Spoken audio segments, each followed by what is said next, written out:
आप सभी को मेरा नमस्कार। हमारे नए वीडियो में आप सभी का स्वागत है। बहुविकल्पीय प्रश्नावली 4 का वीडियो मैं बनाने जा रही हूँ। आप देखिए पहला प्रश्न है जैसे युत्सा पत्रिका 1965 के संपादक का नाम बताओ।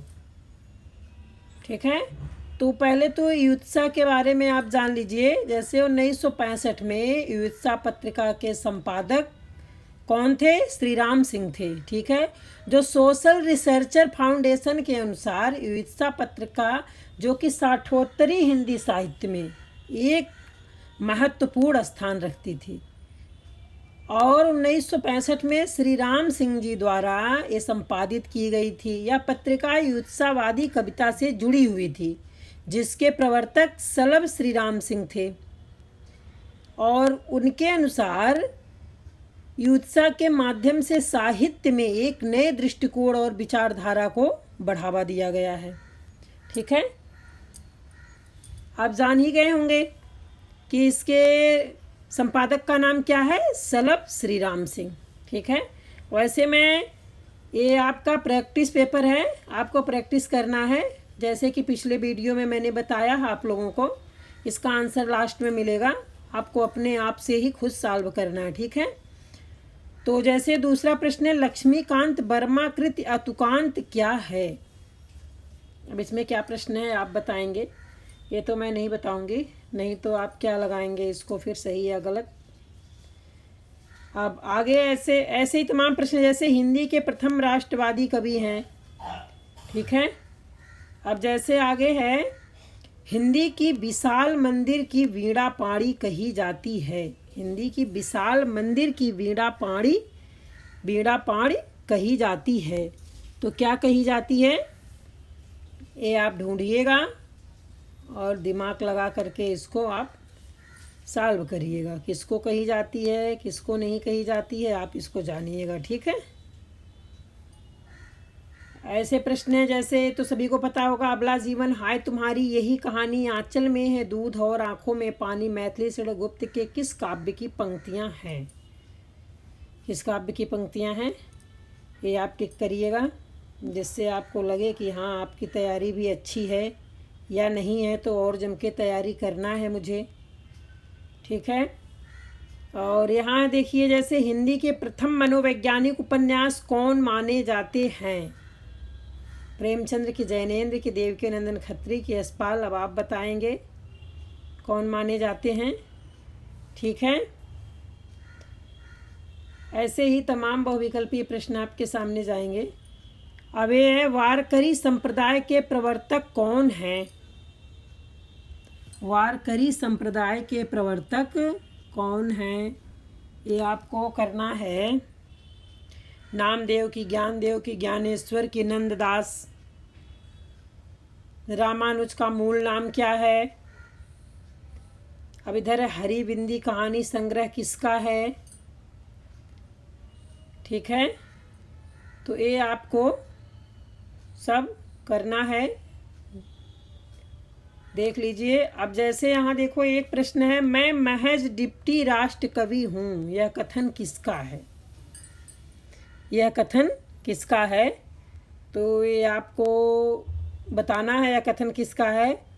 अब मैं बता ही देती हूँ, यह कथन है रामधारी सिंह दिनकर जी का। उन्होंने स्वयं को अपने आप को खुद ही कहा था, मैं महज डिप्टी राष्ट्र कवि कहा था। ठीक है, अपने आप को। और रामधारी सिंह दिनकर को राष्ट्र कवि की उपाधि दी गई थी, लेकिन उन्होंने एक बार खुद को ही डिप्टी राष्ट्र कवि कहा था। यह दर्शाता है कि वह अपने काम को लेकर के बहुत विनम्र थी। ठीक है, तो ये छूट गया था, बहुत ही महत्वपूर्ण प्रश्न था ये, कई बार ये आया है एग्जाम में। ठीक है, और इधर है जैसे देखिए रामानुज का मूल नाम क्या था? तो ये तो सभी को पता होगा, रामानुज का मूल नाम क्या था। ठीक है, और नरपति उपाधि किस कवि को दी गई? नरपति उपाधि किस कवि को दी गई है? पता होगा, नाल जी को।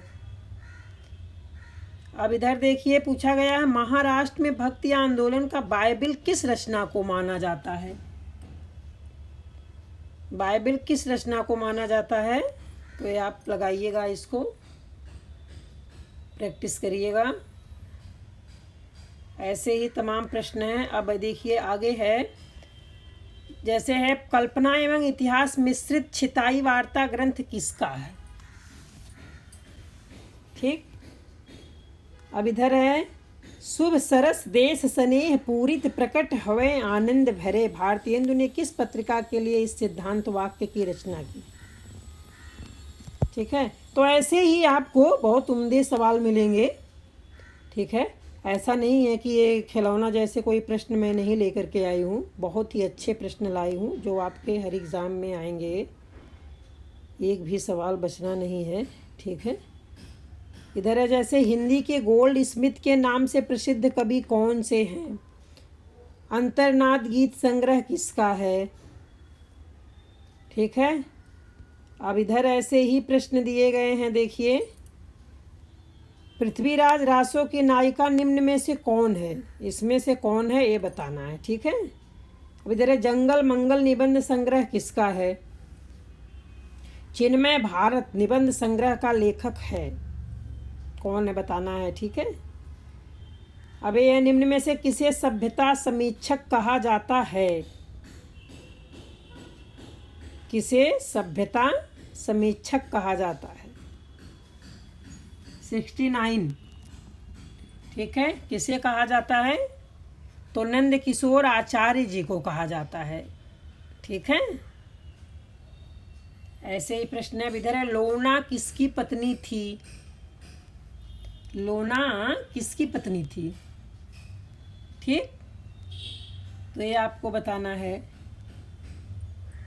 मैं नहीं बताऊंगी, नहीं तो आप जो है नहीं लगाएंगे, फिर दिमाग नहीं लगाएंगे आप। ठीक है। अब आगे देखते हैं, जैसे प्रश्न है, कृष्ण भक्ति काव्य का आधारभूत दर्शन है, राम भक्ति काव्य का आधारभूत दर्शन है। ठीक है। अब इधर देखिए, आधारभूत दर्शन के 3 प्रश्न आपको दिख रहे हैं सामने, अद्वैतवाद, द्वैतवाद, शुद्धाद्वैतवाद। ठीक है।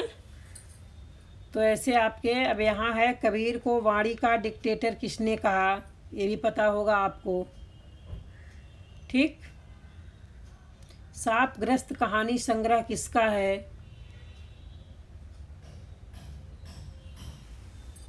अब जैसे आगे देखते हैं, माई का शोक गीत कहानी संग्रह किसका है? कमलेश्वर महीप, दूधनाथ सिंह, काशीनाथ सिंह। ठीक है, आप बताइए मुझे।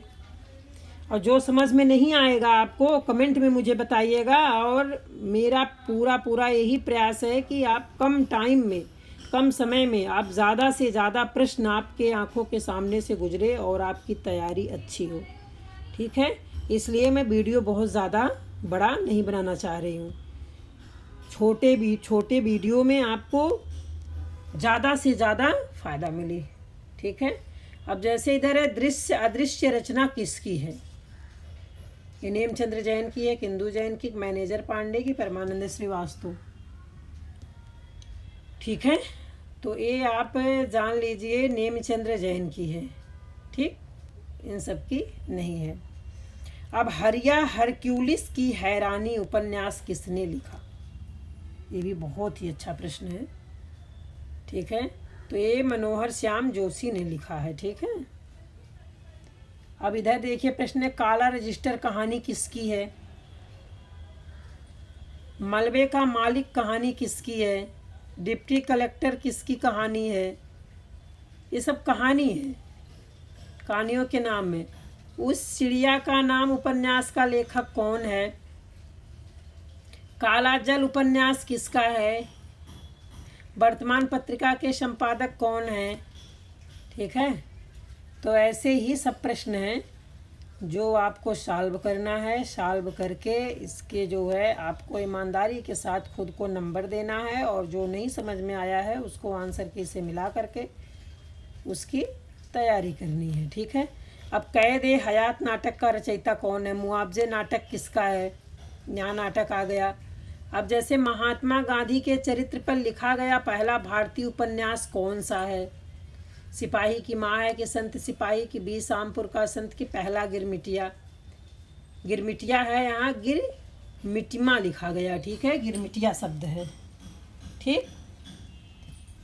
तो ये आप अब जो है, अब इसको देखिए जैसे है, इसमें पहला गिरमिटिया ही आंसर होगा, ठीक है। मिटिमा मत समझिएगा, यहाँ माँ के जगह पे या है, ठीक। अब ये है पीली आंधी उपन्यास रचना किसकी है? कोयला खान के मजदूरों का चित्रण निम्न में से किस उपन्यास में किया गया है? तो आज के जो बहुविकल्पीय प्रश्न थे वो 120 ही प्रश्न हैं, ठीक है, और बहुत काम के हैं 120 प्रश्न। आप इसको जो है बहुत ही महत्वपूर्ण है, अच्छे से सॉल्व कर लीजिए। जो नहीं समझ में आता वो आंसर की से मिला लीजिएगा, और जो आंसर की से भी नहीं समझ में आएगा वो कमेंट बॉक्स में आप कमेंट करिएगा, मैं आपको उसको विस्तार सहित अगले वीडियो में बताऊंगी, ठीक है।